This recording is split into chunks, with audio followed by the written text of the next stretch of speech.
Merry Christmas. How does intent and application change at quarter time? Also, when you needed it with the wet as well. So how did that change at quarter time? Yeah, it was. Thank goodness it changed, because at quarter time it wasn't looking good for us. That's probably in the end the most pleasing part, was we were able to turn a game around, which at that point we were being convincingly beaten, not so much on the scoreboard but definitely in the contest. So it showed some maturity. We felt as a group that game demanded a certain mindset, and we delivered it for 3 quarters, the second, third and fourth quarter, as good as we have done. So to be under pressure and turn it around, that was a really good growth game for us, an area that we haven't been able to do as well as we'd have liked to up to this point. You emphasise that, or do you feel that a group or a certain group of players led that? Oh, that's player-led. Yeah, that's...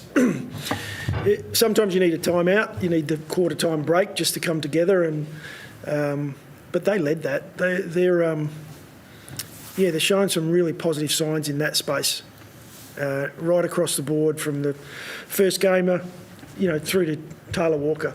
Bondi comes in, he's probably one who could hold his head up high for 4 quarters of footy.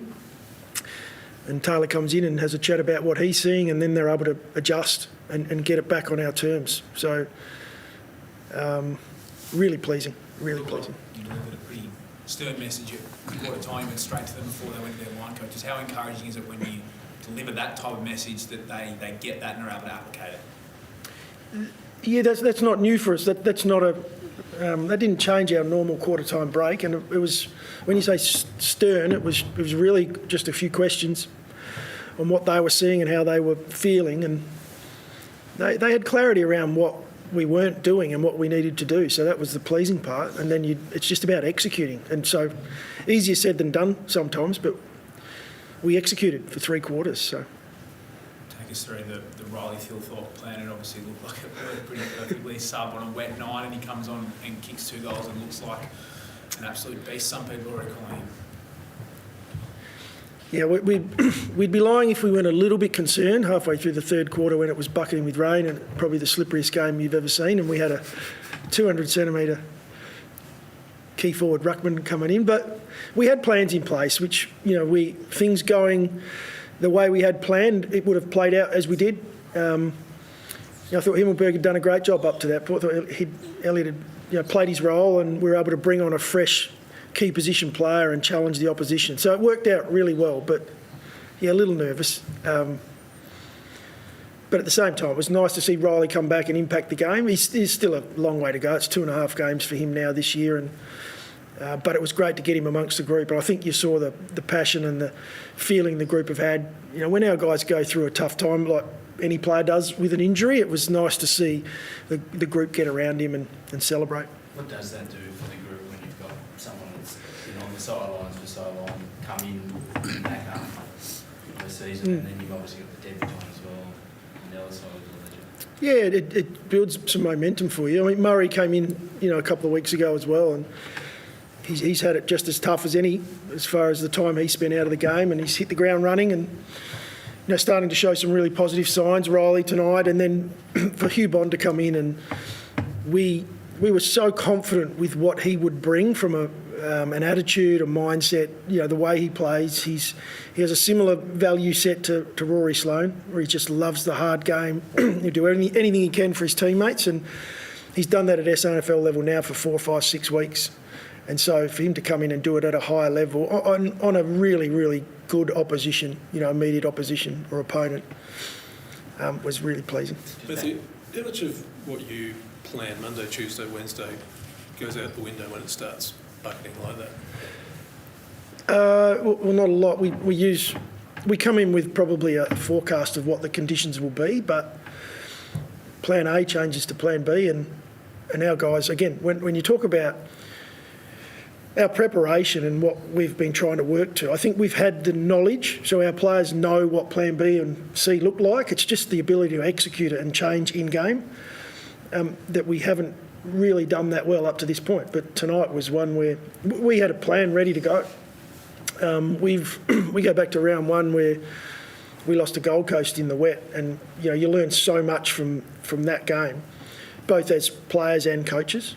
That things you don't maybe get right in those games, you learn from and you adjust and you're ready to go when it shows itself again. And we felt like tonight, even being on the ground before the game, it hadn't rained for a while. It was very slippery. I'm sure the game's not much of a spectacle if you're watching it on TV, but we don't care about that right now, and we apologise for maybe the non-spectacle, but we'll take the 4 points. How did you feel about insufficient intent, how that was adjudicated tonight? Yeah, it's a tough one because the first decision gets made, and maybe that's not the right one, but then you want the game to be consistently umpired, and I thought they did that, but that's what makes it so hard. It becomes almost, we made the decision last time that it was deliberate, and now we'll go again. So there are some times where it was, even I saw a couple that went our way that I was a bit shocked by. But it's so much harder when you're down there umpiring those sort of decisions than what it is when we're sitting up in the Virgin Lounge, watching from where we see it. So it went both ways. What was your reaction when Riley kicked that first goal? I mean, he'd already done a couple of little things and pirouette to pick up his first ball and whatnot, but what was your reaction in the box when he actually kicks that goal? And yeah, the main thing I saw was the group get around him, and so from a coaching point of view, and when you work with these guys, to see your group bond like that and what it means, what he means to the group and how they're for him, that was the main thing that I saw. All we wanted from Riley was for him to come in and compete, and he did that. Now, he got on the end of 2 goals, but that's what we're looking for going forward. A big guy ahead of the ball that'll compete. Can you just talk a bit about what role Rory Sloane has played since his retirement with those long-term rehab guys, Martin and the role? Yeah, he's been there every session, no matter the time. If for a period of time there we were heading interstate, Rory was working with those guys in rehab.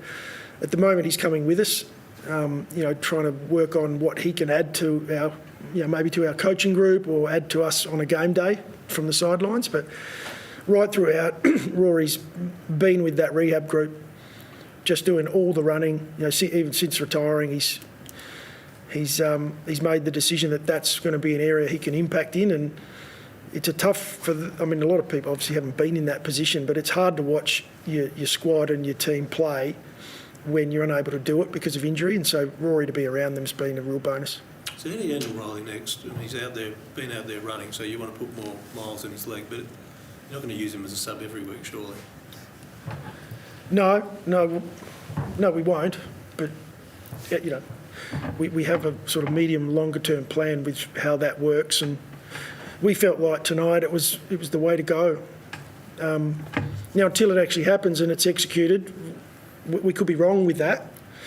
But tonight went as well as we would have hoped, and then we'll look at this week and make some decisions around: are we able to play, a lot taller ahead of the ball, and possibly play 4 talls down? It'll depend on where we're playing and so on each from week to week. But no, tonight went to script.